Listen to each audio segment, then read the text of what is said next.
नमस्कार. आज आपण एकच वाटण तयार करून अगदी मुगाची भाजी आणि फोडणीचं वरण बनवणार आहोत.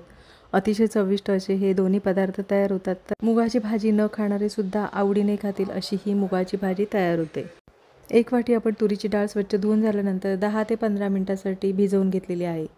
पाव चमचा हळद, 1 चमचा तेल. डाळ आपण आता व्यवस्थित अशी शिजवून घेणार आहोत. एक वाटी मूग आपण 4 ते 5 तासासाठी भिजवून घेतलेले आहेत आणि हे मूग आपण आता शिजवून घेणार आहोत.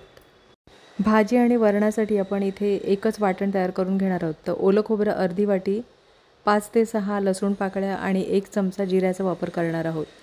थोडं पाण्याचा वापर करून वाटण अगदी बारीक असं वाटून घ्यायचं आहे. इथे ओलं खोबऱ्याचाच वापर करा म्हणजे भाजी आणि वरण छान चवीला तयार होतं. तर इथे आता हे वाटण आपलं तयार करून झालेलं आहे. कढईमध्ये फोडणीपुरतं तेल गरम करून घेणार आहोत. तेल गरम करून झाल्यानंतर आपण एक बारीक चिरलेला कांदा लालसर होईपर्यंत आपण परतवून घेणार आहोत. कांदा परतवून झालेला आहे आणि आता आपण टोमॅटोचा वापर करणार आहोत. कांदा आणि टोमॅटो एकजीव होईपर्यंत आपण परतवून घेणार आहोत. कांदा आणि टोमॅटो परतवून झालेला आहे आणि आता आपण मसाल्यांचा वापर करणार आहोत. 2 चिमूटभर आपण इथे हिंगाचा वापर करणार आहोत. घरगुती लाल तिखट इथे आपण 2 चमचे वापरणार आहोत. घरगुती लाल तिखट हे तुम्ही तुमच्या आवडीनुसार वापरू शकता. घरगुती लाल तिखट म्हणजे साठवणीचा मसाला. 4 ते 5 कढीपत्त्याची पानं. कढीपत्त्यामुळे ह्या भाजीला छान अशी चव येते. तर आता घरगुती लाल तिखट हे आपण अगदी तेल सुटेपर्यंत आपण परतवून घेणार आहोत. गॅसची फ्लेम स्लो ठेवायची आहे आणि मसाला आपण परतवून घेणार आहोत. मसाला परतवून घ्यायचा म्हणजे छान खमंग अशी भाजी तयार होते. तर इथे तेल सुटेपर्यंत आपण मसाला परतवून झालेला आहे आणि आता आपण मूग कितपत शिजलेले आहेत ते पाहूया. इथे आपण मूग वेगळे असे शिजवून घेतलेले आहेत. तर तुम्ही फोडणीमध्ये म्हणजे ही भाजी फोडणीला देऊनसुद्धा मूग शिजवून घेऊ शकता. इथे पाहू शकता मूग छान असे मऊसर असे शिजलेले आहेत. तर आता आपण हे मूग फोडणीमध्ये छान परतवून घेणार आहोत. 1 मिनिटभर आपण फोडणीमध्ये हे मूग परतवून घेणार आहोत. मूग परतवून झालेले आहेत आणि आता आपण जे वाटण तयार करून घेतलेलं आहे ओलं खोबऱ्याचं ते आपण 2 ते 3 चमचे आपण ह्या भाजीमध्ये वापरणार आहोत. अतिशय चविष्ट अशी ही भाजी तयार होते. नक्की एकदा अशा पद्धतीने ही भाजी बनवून बघा. अगदी लहानांपासून मोठ्यांपर्यंत सर्व आवडीने खातील अशी ही भाजी तयार होते. तर इथे आता भाजी आपण व्यवस्थित अशी ढवळून घेणार आहोत. भाजीमध्ये आपण वाटण व्यवस्थित असं मिक्स करून झालेलं आहे. तर ही मुगाची भाजी आपण रस्सा भाजी बनवणार आहोत. त्याच्यामुळे आपण इथे गरम पाण्याचा वापर करणार आहोत. तर इथे तुम्हाला रस्सा कितपत हवा आहे त्याप्रमाणे तुम्ही पाण्याचा अंदाज ठेवायचा आहे. तर एकदा अशा पद्धतीने ही रस्सा भाजी बनवून बघा.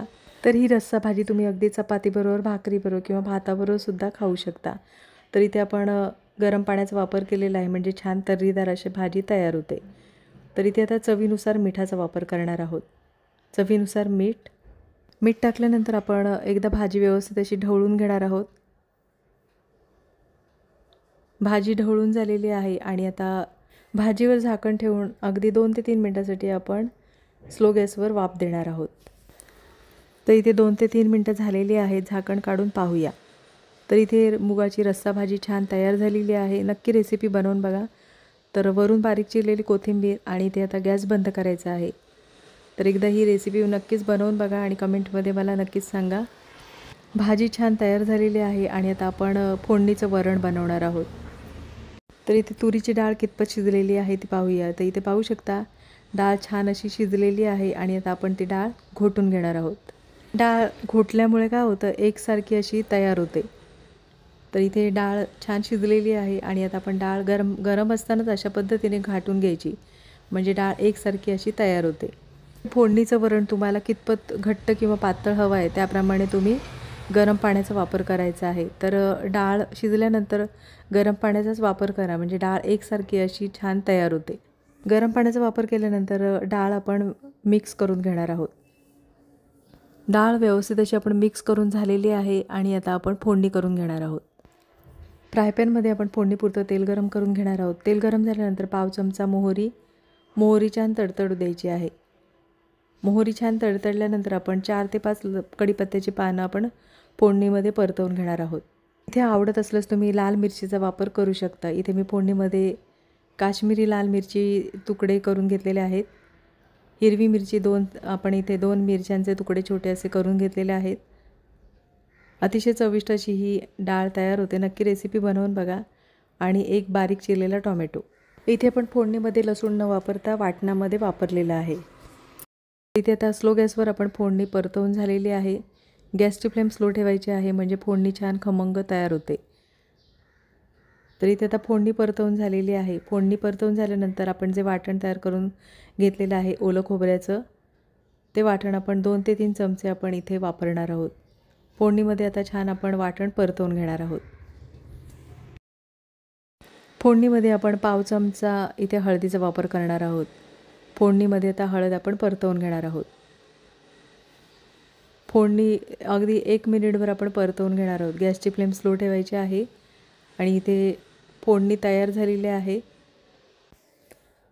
तर इथे आपली ही खमंग अशी फोडणी तयार झालेली आहे आणि आता डाळीमध्ये आपण मिक्स करून घेणार आहोत. अतिशय चविष्ट अशी ही फोडणीचं वरण तयार होतं. नक्की रेसिपी बनवून बघा. फोडणी आपण डाळीमध्ये व्यवस्थित अशी मिक्स करून घेणार आहोत. फोडणी डाळीमध्ये आपण मिक्स करून झालेली आहे. डाळ एकदा व्यवस्थित अशी आपण ढवळून घेणार आहोत. फोडणीचं वरण आपण आता छान ढवळून झाल्यानंतर आपण चवीनुसार मिठाचा वापर करणार आहोत. चवीनुसार मीठ. तर इथे आता वरणामध्ये आपण मीठ टाकल्यानंतर वरण व्यवस्थित असं ढवळून घेणार आहोत. अतिशय चविष्ट खमंग असं हे फोडणीचं वरण तयार होतं. 1 ते 2 मिनटासाठी आता वरण आपण उकळून घेणार आहोत. म्हणजे आपण फोडणी छान तयार करून घेतलेली त्याचा स्वाद छान वरणामध्ये उतरतो. तर इथे आता 1 ते 2 मिनटं झालेली आहेत आणि वरणाला छान उकळी आलेली आहे. वरून आता बारीक चिरलेली कोथिंबीरीचा वापर करणार आहोत. अतिशय चविष्ट असं हे खमंग फोडणीचं वरण तयार झालेलं आहे. नक्की रेसिपी बनवून बघा. नेहमीची ती डाळ आमटी खाऊन जर कंटाळा आला तर एकदा अशा पद्धतीने हे फोडणीचं वरण नक्की बनवून बघा.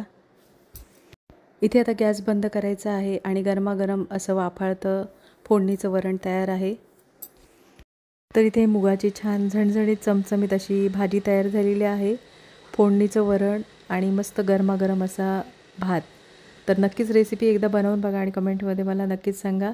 आजची रेसिपी आवडली असेल आणि चॅनलवर नवीन असेल तर चॅनलला सबस्क्राईब करा आणि व्हिडिओ आवडला असेल तर लाईक शेअर करा. पुन्हा भेटू अशाच चमचमीत नवीन रेसिपीमध्ये.